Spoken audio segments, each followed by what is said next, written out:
So I've got two announcements to make while he's trying to get in. The first is that we'll be at Wasawa. This is the most difficult word to pronounce. It's the World Veterinary, Small Animal Veterinary Association. So full of vets. They expect about 3,000 vets, and it's going to be in September in Lisbon, 27th, 29th of September. To all of you guys who applied, thank you so much for applying. And I want to congratulate the 10 startups that were chosen by that committee. Really, really tough choice. But unfortunately, we had to disappoint very many, and we could only have 10 startups. But don't give up. The next time we have an event, please try again. There will always be opportunities to do this. So this is the Unleashed Startup Village. And of course, our objective is to get high visibility for startups everywhere to the vets worldwide. So the second announcement that I have to make is that we are opening our applications for our cohort 5 tomorrow. So get your pens, well, not pens, but your computers ready. Go look at our website. There'll be the application form and so on. So please apply. This year, we are very excited to be welcoming Brazil and Mexico as new territories to our cohort 5. So right now, let's start with the talk. I'm still waiting for Julian.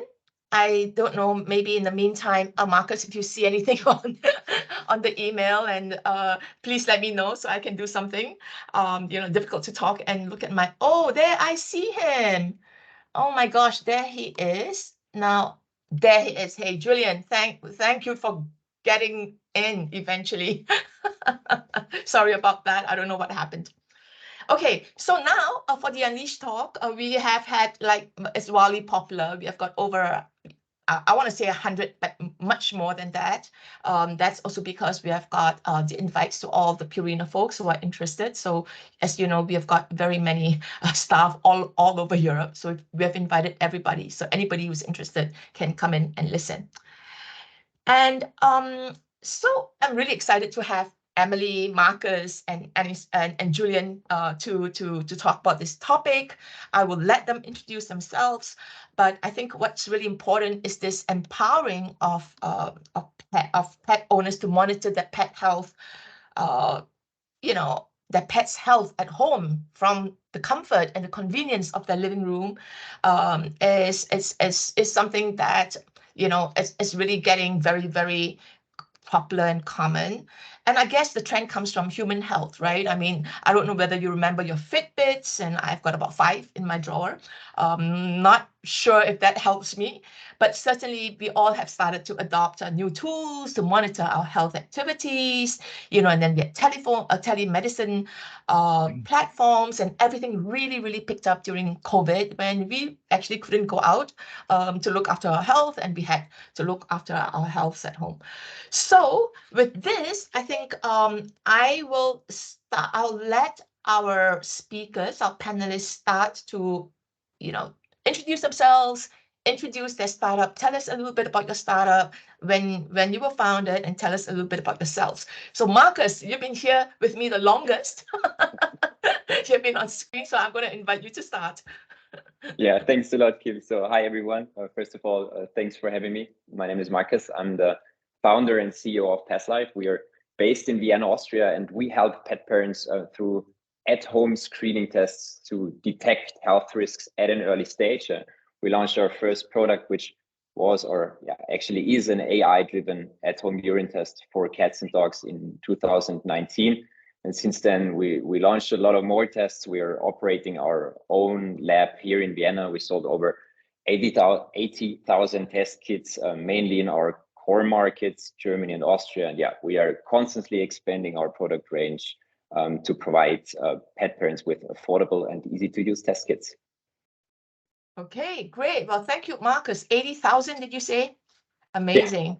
Yeah. And AI, I want to hear a little bit about AI. We're all excited when these two alphabets get together. It's really exciting. It must be in every pitch. It must be in every pitch, yes. Emily, tell us a little bit about yourself and your start. Well, I don't know whether Invoxia is a startup, but maybe you can tell us a little bit about your tech company. Yeah, sure. So thanks for having us too. So I'm Amélie. I'm the CEO at Invoxia. We're a French kind of old startup because we were founded in 2010, and we build innovative consumer electronics from A to Z. That's powered with AI. So very much in the topic as well. This year in April, we officially launched our Smart Dog Color, which is the first biometric color for dogs. It's been dubbed the Apple Watch for dogs by the media, and it received 7 innovation awards. And it's the first all-in-one color to take care of your dog with GPS tracking, activity monitoring, and heart health scan from the comfort of home. So it does resting, breathing rate, and heart rate while the dog is resting in their home environment. And I'll come back later to as to why it's important. Amazing. Another AI startup. And certainly, how many of these colors have you actually do you have in the market? So we don't tell the numbers, but our consumers product gather close to 500,000 users worldwide for now. Amazing. All products. Great. Thank you, Emily. Julian, so happy to get you on screen, I have to say. Missed you very much because, you know, we had one little patch missing. So Julian, tell us a little bit about Animal Scope, when you started, and maybe a bit about yourself. Yes, first thanks for inviting. So Animal Scope is a proud Unleashed alumni for 2021. So I invite all attendees here who started to actually apply to the Unleashed Accelerator. It's great, and you know, we might be here in 1 or 2 years, you know, as a panelist. So I'm the co-founder of Animal Scope. We launched our first service that I check, that is symptom checker, in France in 2020. We operate mostly in France and also testing some limited service in the US. Just a few words about Animal Scope. It was founded by Guillaume Ragetli, a veterinarian from France, and I, to try solving one of the key problems for pet parents, which is veterinary care accessibility. And I'm happy to, you know, talk about that a bit later. We have a couple of AI tools, and I'm sure the panel with Amélie and Marcus is going to be great. Yeah, I'm really excited about this AI. I'm really going to ask you about that and how it actually helps, because I'm sure there must be many use cases. So let's talk about the consumer.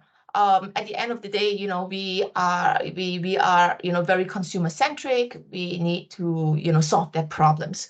So Marcus, maybe you can tell me what problem are you solving, and you know, yeah, tell us what problem you are solving. Yeah, of course. So I think the problem we are solving is that there's a huge problem that pets don't show symptoms of diseases. Sometimes until it's too late, and there are like dozens of stories or hundreds of stories I can tell about that, because because we are a preventive care diagnostics company. But for example, a urine test can detect early signs of kidney diseases or diabetes. And there are like 0 signs before, or let's say, when there are signs, it's usually too late. I think the best example for that are kidney diseases, because when 70% of the kidney function is gone, then pets show signs, and that's why we want to help pet parents with affordable and easy to use test kits to test on a regular basis, and to get that data and to take action as soon as possible. Right. I've got a cat. He's about 10 years old. So I guess I'm going to be starting to have to worry about his health. And kidney diseases, I guess, is quite common in cats. So tell us a little bit about this use case, this solution. How would I, you know, how would I know that my cat's having a renal disease? Or maybe it's for dogs first. Maybe just explain a little bit your solution. Yeah, so I think when it comes to, it was our first product, the urine test, and it's the product with the most users. And on average, our customers do 2.5 urine tests per year, and we believe that's super important to do it on a regular basis. And the product works like this: you collect the urine sample, and then you put the sample on a test strip, and then we develop a machine learning model and an app that evaluates the test strips, and then you get the results, which are 7 parameters, and that parameters show the signs of diseases. But with that results, you can go to the vet and they do the diagnosis, of course. Okay. So we'll talk a little bit about this patient journey and how we involve vets in this, or indeed do we actually involve vets in this. Emily, what about what problem are you solving for consumers? So I think we share a very common vision with Marcus and PesLife, because it's kind of the same thing. It's about how we're more on heart disease, but I'll come back to that. It's about how people nowadays, I mean, a dog will live like 10 to 15 years, and the way it used to be done is that you would take the dog to the vet once a year and hope that nothing happened in between. But if you compare to us, it's as if we went to the doctor once every 10 years and hope that nothing has gone wrong in between. And when you go to this vet checkup, you get a very, very precise snapshot of what's going on at the vet. You have imagery, you have a lot of complex machines that give a very precise snapshot, but then nothing in between. So for 1 year, you don't have any signals of what's going on. And what we provide with the Smart Dog Collar is that we will have data that is much less precise than what you would get at the vet, but you have it continuously, so that you will learn to know the baseline of your pet. And if something changes, like the tiny changes, maybe they will indicate that something is about to go wrong. And so you will empower the pet parent to act fast and to be in the know if their dog has an issue, so that they can get to the vet earlier and give the proper treatment. Today, you have medication that exists that can do wonders for heart disease. They can add years of life, years of lifespan, but the big issue is that the dog is not diagnosed in time to benefit from this medication. So it's a real pain point that we're trying to solve. All right. So how many times does the dog owner, how does he or she do it at home? Is it on all the time? This collar that you showed us, that beautiful red collar? Yeah, exactly. So you Wow. put it on your dog and you don't have anything to do. It's non-invasive and it will do the measurements regularly throughout the day. And then you have all the data that's displayed in the app. So you can see your dog's position, the history of where they're gone.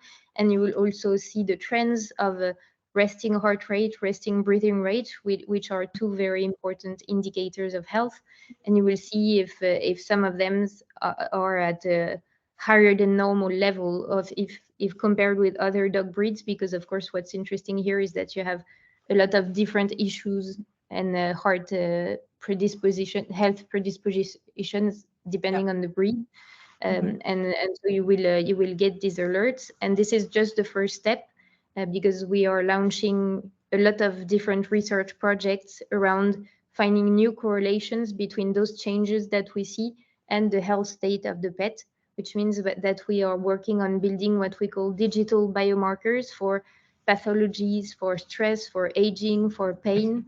And we will release new services around, making it really a pre-diagnosis tool to help dogs live longer and healthier lives.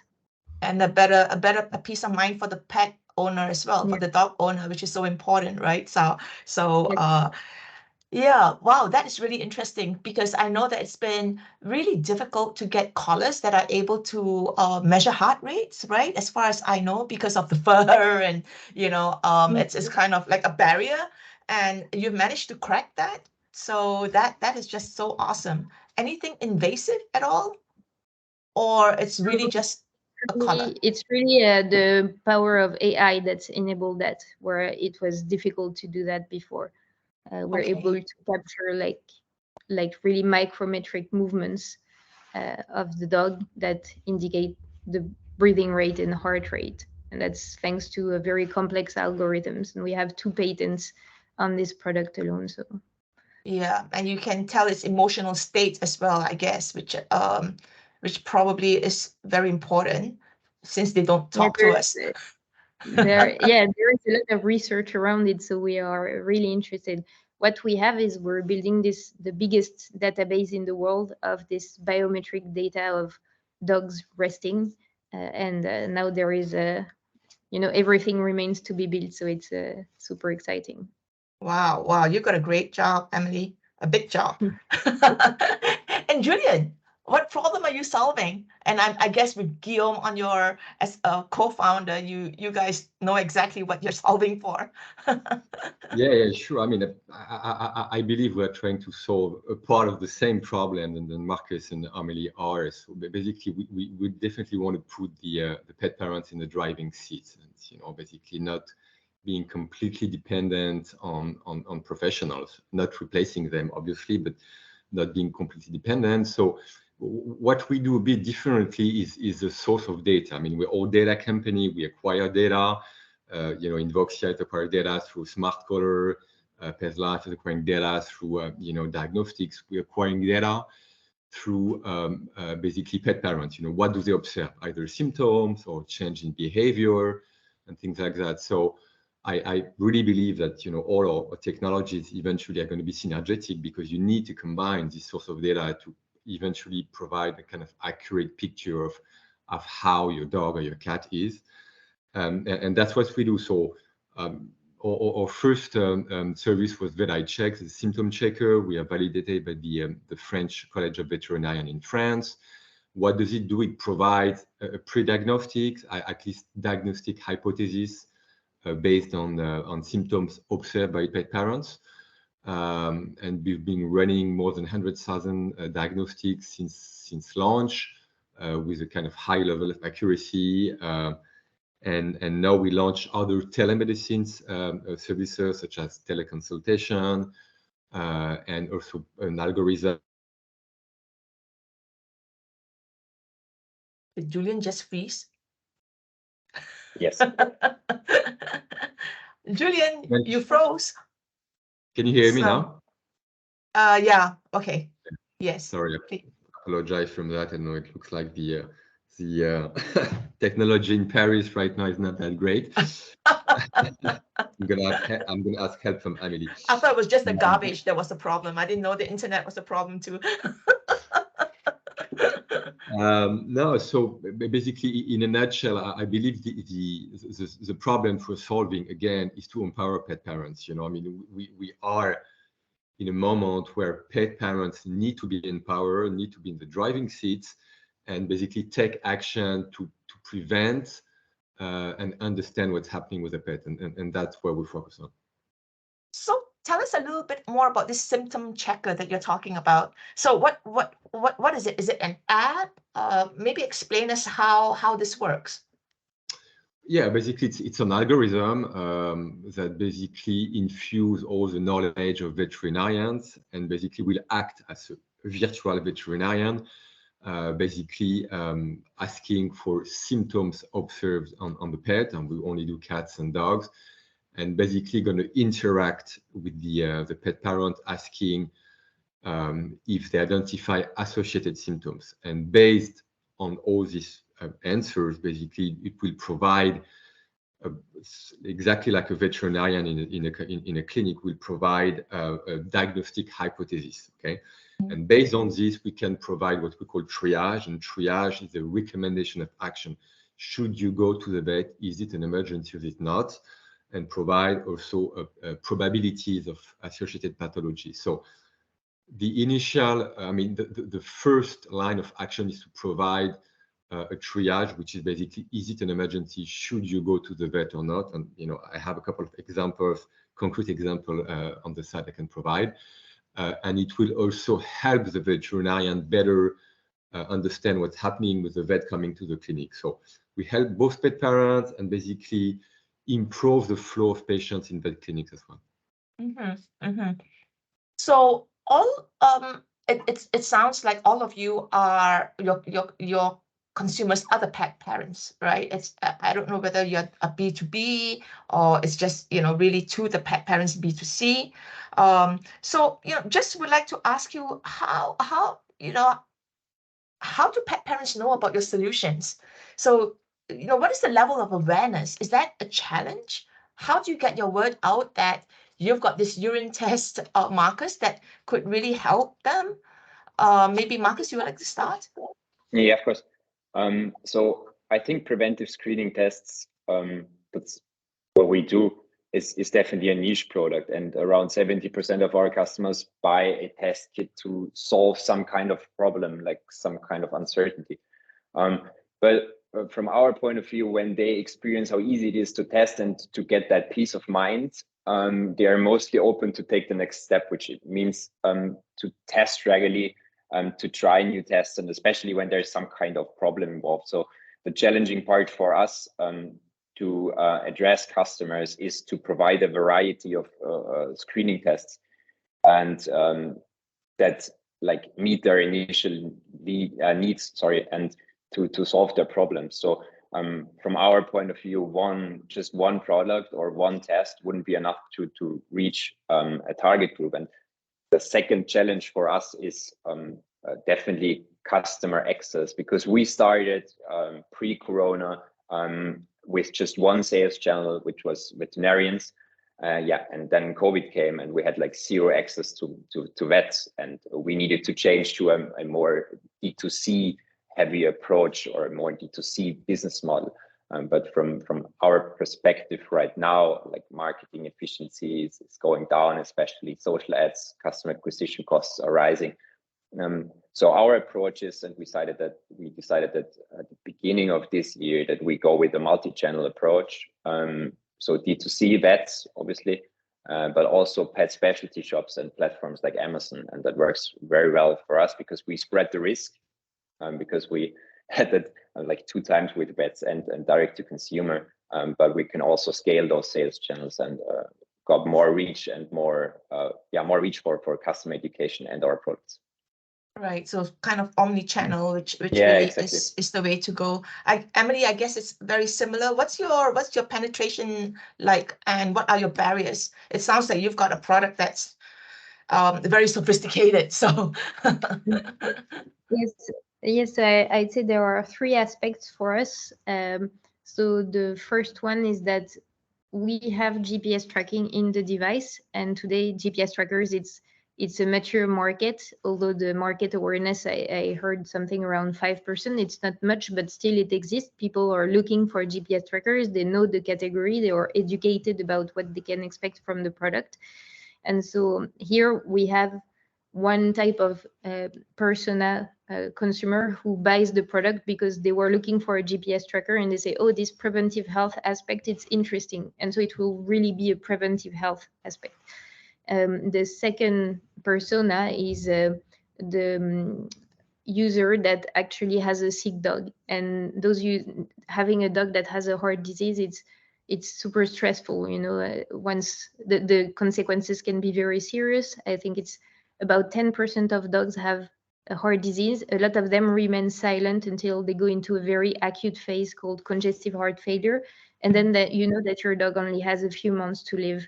And that they don't want them to suffer. They are looking for the best medication. They're looking for the best food complements, and they're looking for a lot of info on the internet. And that's how they can find us. But the awareness for the health colors is very low. It's a new category. As you said, people are used to smartwatches for humans, but for dogs, they need to get the word out that the color exists. Thankfully, when we announced the product, we got a lot of media coverage. I think we announced it at CES in 2022, and after 1 month, we still had 1 new article a day in the US newspapers. So that really helped a lot with spreading awareness. And on a more general level, I think something super interesting is that there is not a very high level of awareness around heart disease for dogs, whereas it's super spread. But we've heard people who have a super predisposed breed and they've never heard of it. They've never heard of that risk. And so that's what makes our mission inspiring. We're not just trying to sell products. We're also spreading awareness around, okay, your dog might have a heart disease and here's what you can do. And here are the signs that you need to watch to make sure that you catch the disease early enough to maximize, your dog's healthy and happy lifespan. So this awareness is something which is really, really important, and having that high visibility that you mentioned. And yet with all that you've done at CES and newspapers, an article every day, you're mentioning that you think that you only have had a 5% of dog owners who actually know that this exists. Is that what I That's hear? for the GPS. That's for the GPS tracker. I think for the health colors, it's even lower. Even less. We're lucky because since we're the first on that space, you know, we were the first to release commercially this biometric, you know, all-in-one color. It helped us secure like stellar people on our scientific advisory board, which helps spread awareness and build trust in the product. We Right. have you know, scientists from French and American universities that are, you know, renowned worldwide, and it really helps us. Just to be clear for me, I guess there isn't a GPS tracker in this biometric collar that you've got, or does it have a GPS as well? Yes, it does. It has everything. It has GPS tracking, Okay. activity monitoring, and heart health monitoring. Okay. Okay. Wow, that We is have really all in one app. everything. And what about you, Julian? The awareness of a symptom checker, the barriers of getting people to use it? Well, so the challenge is a bit different. I mean, we are a software company. I mean, all services are delivered remotely, virtually, and in a very short period of time. So awareness is not such an issue for us. I mean, we know that, you know, most of the people, when they have an issue, they go to Google, right? I mean, they look for information on the internet, and then we manage to actually capture them because we solve an actual problem. They have a question, something is happening to my dog, something is happening to my cat, and what should I do? And that's when we actually manage to capture them. So this acquisition actually is I would say quite simple, but we managed to nail it quite early in the process. All challenges is more on the conversion side today. That means most of the people who go on the internet, they look for free information because they have a great article, you know, they look at many websites and things, and basically we are selling actually advice services. And our current challenge is more towards conversion than, you know, basically acquisition and awareness. Okay. Okay. So both Marcus and Emily have got, you know, physical products that you can touch and feel and see on shelf, and Julian, you've got an app, you know, a digital product which is really not, you know, you can't touch it really apart from your phone, I guess. So I think that is a very different model, and we'll come and talk about business models. You mentioned about Dr. Google, free solutions, and so on. So I'm just wondering about the cost benefit as well. So do you, you know, healthcare is really expensive, especially when you've got heart failure or renal disease. It's a chronic disease. It's for the rest of the life of the pet. So maybe you can just talk a little bit about the cost benefit. Do you actually communicate that to your customers? How much does it cost to prevent, and how much does it cost to treat? Because now you're talking about prevention. So anybody wants to start? Yeah, I can start. I mean, that's definitely a challenge. I said with any new services or product, you know, people, you know, I mean, the perception of the value is complicated, you know, especially since, I mean, in our case, still a lot of people, you know, make a phone call to the clinic and ask for an advice. So you will get a free advice, but basically it's a nurse, you know, it's a receptionist, and they cannot provide you very accurate information. So, I mean, we focus, I mean, we've been really focusing on explaining the value proposition and that actually getting accurate and professional advice is actually worth paying. So that's a challenge. So basically we have a great marketing team working on it. And we use different approach. We're going to come to business model later on, but I believe, you know, partnering with, you know, large companies and established companies can also help in our case to basically push new services and increase the adoption and the credibility of the product. And that's why, again, I'm going to make a great stand for Unleashed by Purina, but basically that helped us a lot as an alumni 2 years ago, basically to gain credibility in what we're doing was actually helpful for the entire community. So We enjoyed accelerating you, Julian. So the feeling's mutual. And I think that you're continuing some partnerships with Purina France as well, which is really, really good. So what is the price of this app? How much do people need to pay for it? Well, so we have two, I mean, in a direct-to-consumer approach, we have two models. We have a subscription model, €9 per month. You get unlimited access to the symptom checker, to online teleconsultation with professional vets. We also have VetEye plan, which is a preventive plan that's going to provide, depending on the profile of the animal, is going to provide information on disease prevention. You were mentioning a very concrete example about, all cats past 9 years old in 50% of the cases will have kidney disease. How do you prevent it? How do you detect it? How do you know what's happening? So basically, we feed information to our customers through this app, and we also tackling since a few weeks also the nutrition side, which is important. With basically by launching services that are going to provide daily rationing, depending on the pet profile. So that's the entire package with a monthly subscription of €9. And we're also testing since a few months, basically just a one-shot subscription, which is an access for 1 week, which costs only €5 or $5 to actually get access to immediate result and information about VetEye check. So I have a problem, I go on the internet, I go through the symptom checker, and basically to access the result and know what may happen to my pet and what to have to do, then you have to pay a one-time fee of $5 or €5. So basically, it's 3 coffees a month to get your subscription, or maybe in Switzerland, maybe 2 coffees a month, or maybe 1 Starbucks, or even it's cheaper than a Starbucks coffee, right? That you can have a month, and to be able to ask your app all the questions and speak to vets. So that's really your value proposition. Fantastic. And yeah, Marcus, what is the price of your stick? How often do people use it? And how do they prevent costly care if they can actually prevent or treat early?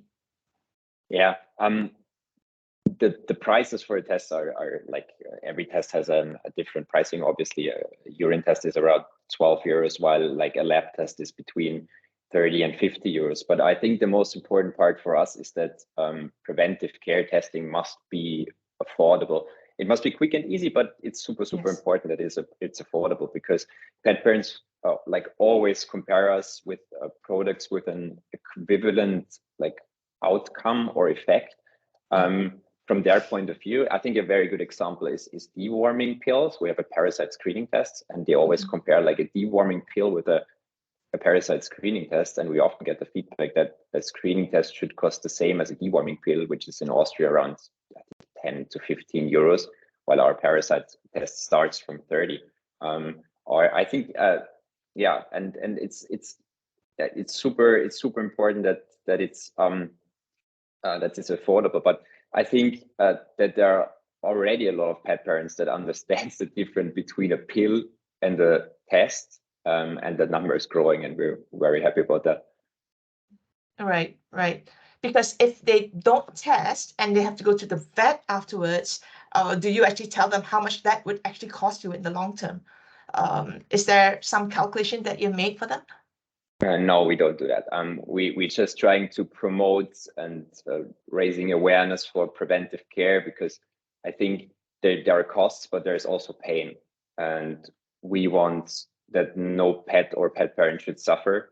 And of course, there's of course, if you have to go to a vet on an emergency visit, it's going to be expensive, and the medication afterwards.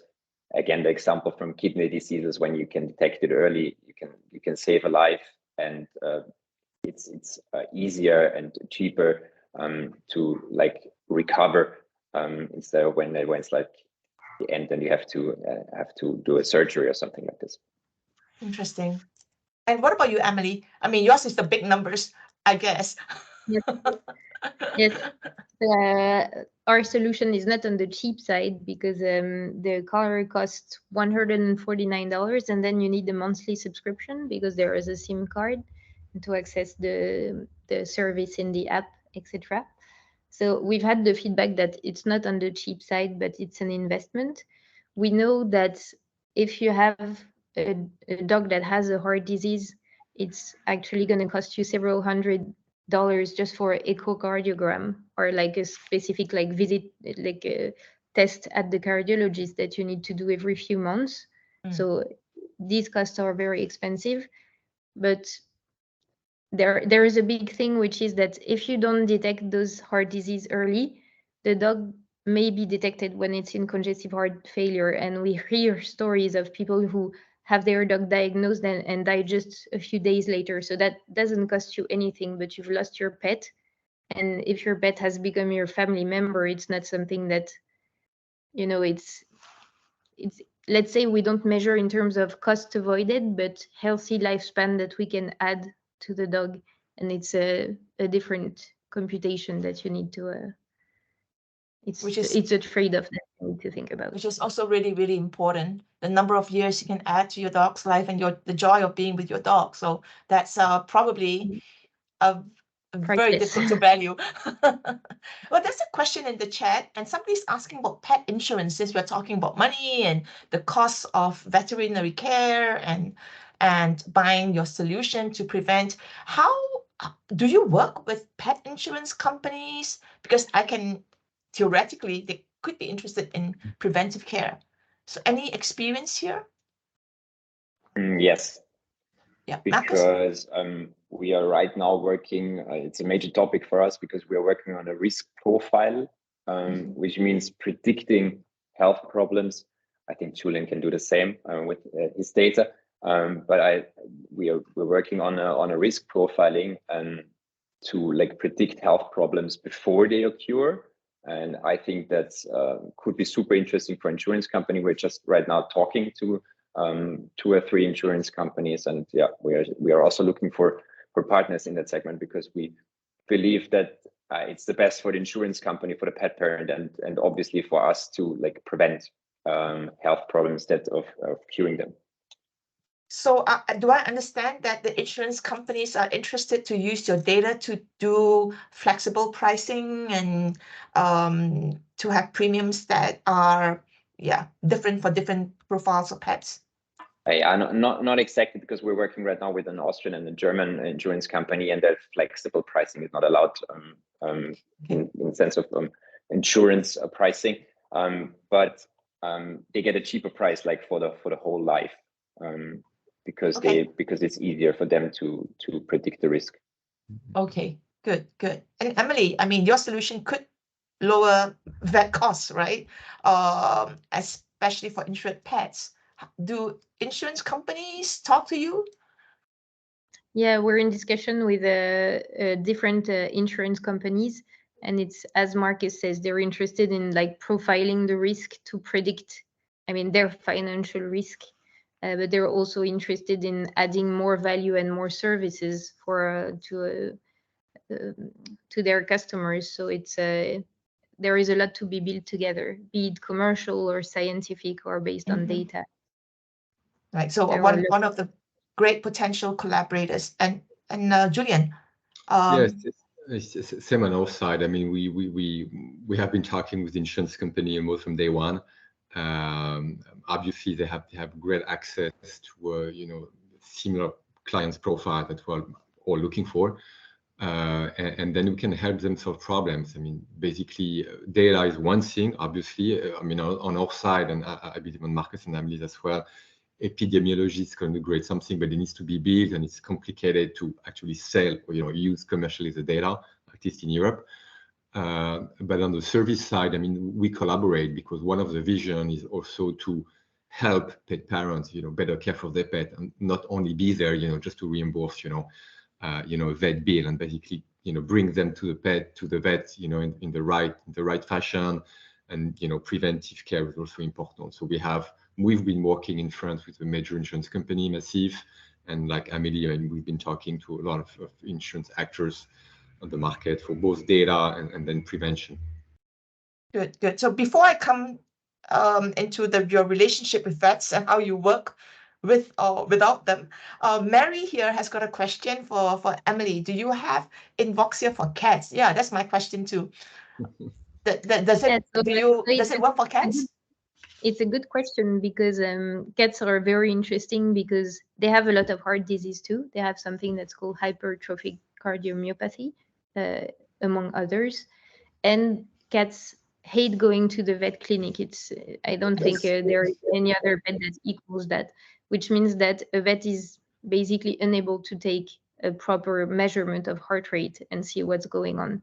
And so at-home monitoring for cats is super interesting. So we are working on something. Let's just say that today you can try to put this on your cat, but I don't think that would that would go well. Yeah, your AI and your data has not. You don't have that for the cat. No, it's more like physiology. the design. Yeah, the design of the collar. It might be a bit heavy and a bit bulky for cats who already don't like wearing collars. But our algorithms work, and we're hoping to announce something soon. Okay. So Mary, if you've got a very big cat, it may work, a tiger or something. Maine Coon. Right, yeah, Maine Coon. So vets, how do you position your solution with vets? Do they like the fact that that's preventive care, or do they not believe in it? I suppose there are many different sorts of vets, and maybe just how do you position yourself with vets? Do you want to start, Emily? Yeah, sure. So first of all, we're discussing with a lot of vets, and we saw when we launched the products that we had a lot of vets ordering the product out of curiosity, which is a very good sign. We definitely don't aim at replacing the vet. I think we're aiming at making the patient journey more efficient by involving the vet earlier in the process when it's really relevant. So pushing pet owners to say, okay, now is the time to go and see your vet because there is this data that looks a bit odd. So it's about improving patient journey, which is in their interest too. And the second thing that we help do is allowing them to make data-driven decisions, meaning that who hasn't experienced going to the vet and the vet asks, okay, when did your dog start scratching? And you're like, oh, I'm not so sure. Maybe it was on the third, maybe, and you're blurbing some kind of super vague information and feeling guilty about it. And now you can just say, okay, here's all the data. There you go. And it will really help take the guesswork out of the vet's work and make the best decisions to adapt medication, because every dog and every dog breed is unique, and treatment is very difficult. So having the right decisions, making sure that the dog is going in the right direction. So we're really hoping to, we're actually working on a pilot project with some vets so that the device is used as a remote patient monitoring tool. That's a great idea. So that was going to be my question. Do the vets actually recommend that patients to get hold of one of these collars to monitor at home? That would be great, right? That would be another channel to be on in a way. Yeah, definitely. So a clinical trial or some sort of a trial with them may be quite useful. Good. Yeah. And Julian, you were eager to answer this because you have got vets in your you have got many vets. In fact, your whole advisory board is like 6 vets from all over the world. Yeah, correct. I mean, we're mostly driven by vets. Guillaume, my co-founder, is a veterinarian. We are regulated in France. I mean, we did so from day one. It was very important for us to position ourselves really between the vet and the pet parents. And being science-based. We have a scientific board made up of 6 French veterinarians. We actually just recently started a clinical trial on our symptom checker with a university in France to basically come up with science, evidence-based science. And then we're expecting the first result probably Q1 or Q2 of 2024. And then we believe eventually that's going to help us penetrate the vet clinics. because I mean it's another topic, but they have so many issues, and problems, in veterinary practice nowadays. They have staff shortage, they work really long hours, it's really complicated. So one of our vision eventually is to relieve, basically unnecessary visit by basically providing them online or offload, some of the, things that can be done remotely and virtually. So, I mean, we are definitely vet oriented. That doesn't mean that they all like us, right? It's always complicated. You start something new, and then you have, friction and tension. But then COVID, as Marcus mentioned, was also an accelerator, in that side. They realized that basically, these kind of solutions were helping them basically better care also for their, their clients. So it's something big, and then we're going to be in a few weeks from now in the Congress in Lisbon again with the help of Unleashed, and we hope to basically showcase the solution and talk to lots of vets.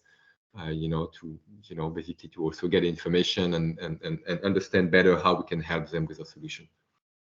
And this telemedicine in France, is that something that the Vet Association approves of? Because I know that in different countries, it's quite different. It's very different. So unfortunately, France is a bit on the lagging side, you'd say, on changing regulation. So we are working on this. I mean, a lot can be done, but not everything. But we're mostly looking at what's happening in the UK. As a matter of fact, tomorrow, September 1, is a big change in the regulation, and teleconsultation can be done basically remotely through all pets. While in most countries, you still have, this limitation of having seen the pet in the last 12 months to be able to provide a diagnostic and a prescription. So we are looking at what's going to happen in the UK, and obviously, if everything goes well, and I'm sure it will, basically we can use this data to influence our regulatory board. Very good, very good. I'm keeping my fingers crossed for the UK and for France. So Marcus, there's a question for you. How long does it take from the time a change in urine analysis occurs until first symptoms appear? Yeah, there is I'm sorry, there's no general answer to that question because it depends on the parameter. For example, the urine pH value is influenced by the food intake, and if that value is high, the risk is super high that there is gonna develop a lower urinary tract infection.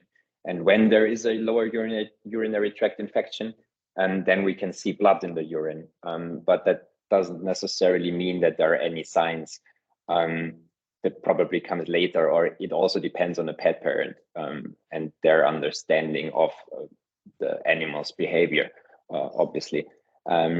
But and when it comes to kidney disease, it depends on the stage of the kidney disease. You can recognize it at I think stage 2 or 4 with the urine test,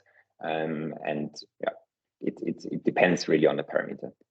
So that leads you to the vets. So when somebody has some change in the urine analysis, so do you recommend that they go directly to the vet? How does that work? Yes, of course.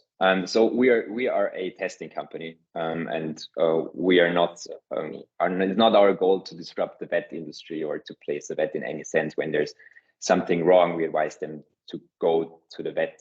And our goal is to detect health risks as soon as possible. And when there's something wrong, and maybe there are some signs, but mostly there are 0 visible signs.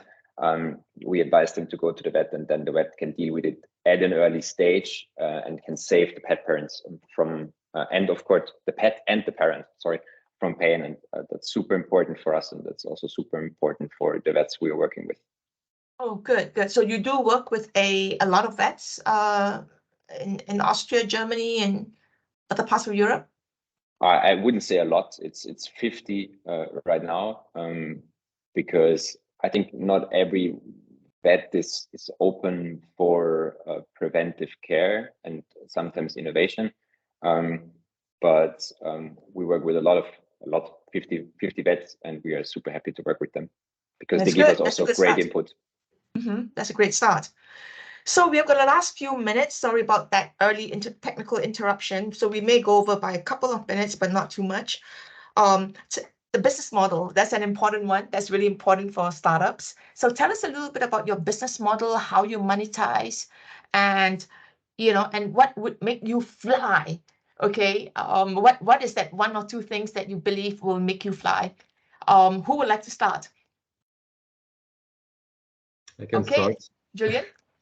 As I told earlier, we have two business models. Basically, we sell direct to consumer. There's this either 1 month subscription or one shot, 1 week services, and we're also working B2B, either in white label or co-branding. So we are working as a service provider for pet insurance companies, for pet food companies as well. We've been, talking also to pet devices companies.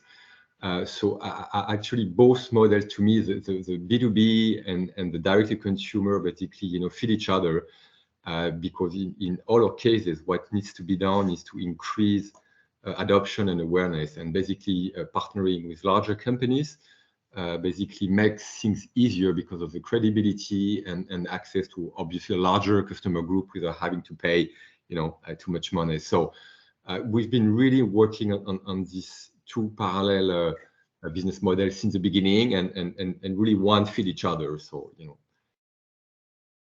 Good. And so partnerships, you're looking for what, corporate partnerships? Is that your main partnerships, or with other startups as well? But mostly corporate partnerships. So pet insurance, we mentioned, is one of the big things. We work with Massif in France, which is one of the largest insurer, and then we have discussion with a couple of other companies. Pet food obviously is one big thing. I mean, we have extensive discussion with Purina, and then we probably will announce something in the coming weeks. And yeah, so basically these two this is the two verticals that are most important for us: pet insurance and pet food. All right. What about you, Marcus? What's your business model? How do you monetize? And what is your wish in terms of really accelerating? Yeah, so our business model is that we are selling screening tests through our sales channels, as I mentioned, and with that we are gaining customer access to provide them with actionable insights. And yeah, second part is that we, based on that information, we provide them with complementary preventive care products like supplements based on the pet's actual needs. And of course, if there's anything wrong, we advise them to go to the vet and help them with even more tests to monitor the recovery process. And I think our wish for a flywheel would be that's like testing, acting, and seeing the results, and that's like replicating. Right. Making it really viral. Everybody's testing. Yeah. Yes, that'll be good. Emily? Yes, so we sell the device and we sell a subscription. Yes. We sell our device through, the aim is to sell it through diverse channels. So we're expanding the channels we're selling on. And I just say that what's interesting with our model is that the more adoption we have, the more data we have, and the more correlations we can draw, the more comparisons to other pets, etc. And so the more value, basically the more data we gather, the more value we can add to the device. And that's really a virtuous circle, so that more people will be interested in the features that we propose, and it goes on and on. So that's getting the ball rolling on gathering data was really the most important, and that's really what we're doing. Yeah, so maybe just a last question about AI. We started with that, so we're going to end with that. And how does AI enable you? How does AI empower your features or your I don't know, reports? Tell us how do you use AI in your startup? Marcus? Yeah, that's a quick answer, because we tried to evaluate a test strip with a smartphone camera with a stupid algorithm, and it didn't work. That's why it was necessary to build a machine learning model, and now it works. So it's really because of the need, and not just because we want AI on our pitch deck. Okay, good. Emily, AI. Yeah, so AI is really a part of the DNA of our company. We have a team that's been doing AI for a very long time. I think in 2015 we had released a smart speaker that embedded Amazon Alexa before Amazon Alexa was widespread for a third-party manufacturer. So that's just an example that we've been dealing with AI for a very long time. We use it for interpreting the sensor data, and so to get the resting heart rate, resting breathing rate, the activities, the dog barking, is the dog scratching, is the dog eating, etc. That's all based on AI. Then we use AI to build those digital biomarkers, so find correlations, find interesting stuff. This summer we released there was a lot of press coverage around, we saw that the dogs' breathing rates were increasing with temperature, which means that some breeds are more at risk with heat episodes and global warming. And then we try to use AI a bit everywhere. So we also use it for customer support. We've trained a bot that's able to answer all the questions that people may have on the product, because it's a complex, advanced technical product. So people have questions, and we try to use it everywhere we can. We have a lot of fun with So what's the fuss, right? We've been using AI forever, but now it's really, really the nice big buzzword.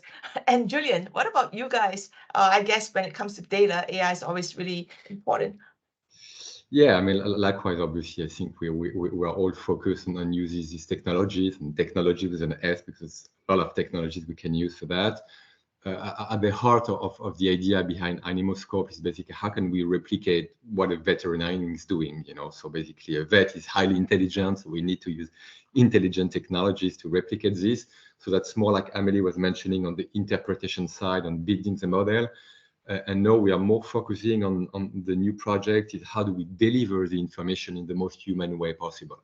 So we're more keen on, natural language models and things like that. Amazing. Guys, I want to thank you very, very much. It's been really insightful. I've learned a hell of a lot. I'm sure our audience has as well. Again, to the audience, apologies for the little bit of technical problems we had. Thanks for staying right to the end. Any last words before we say goodbye and see you again? Anything? Thanks for hosting, Kim. Any jewels of wisdom for our startups and our friends out there?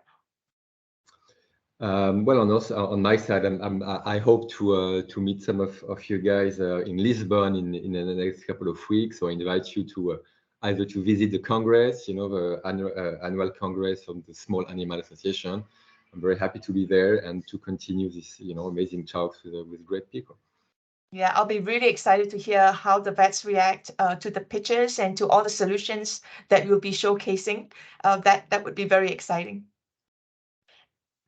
Okay, great. Thank you so much for being with us. The video will be out in a couple of weeks, and see you again. Thank you so much, and to the audience too.